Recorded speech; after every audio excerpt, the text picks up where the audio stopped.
এই দ্বীপের রাজা হল কিং কং। সে জঙ্গলের পাহাড়ের উপর দাঁড়িয়ে পুরো দ্বীপ পাহারা দেয়।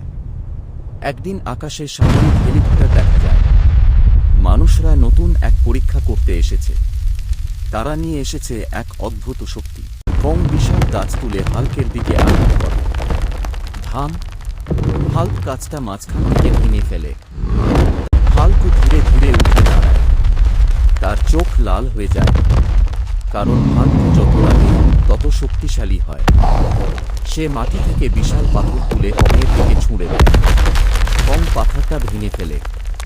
তারপর কং হাল্কের দিকে দৌড়ায়।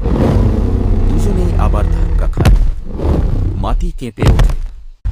তাদের যুদ্ধ এত ভয়ঙ্কর হয়ে ওঠে যে পুরো জঙ্গল ধ্বংস হয়ে যায়। গাছ ভেঙে পড়ে। নদীর পানি কাঁপতে থাকে। হাল্ক এক বিশাল লাফ দেয়।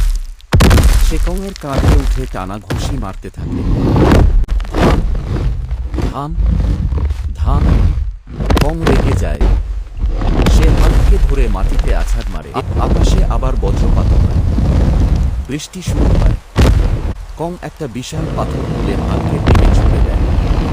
হাল্ক পাথরটা ভেঙে ফেলে। তারপর হাল্ক আকাশে বিশাল লাফ দেয়। এই লাফ কয়েকশ ফুট উঁচু। তারপর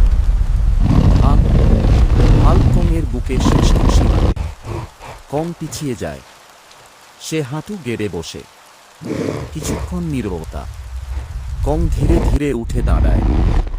সে হাল্কের দিকে তাকায়।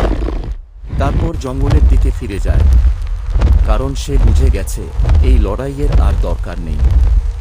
হাল্ক গর্জন করে, হক!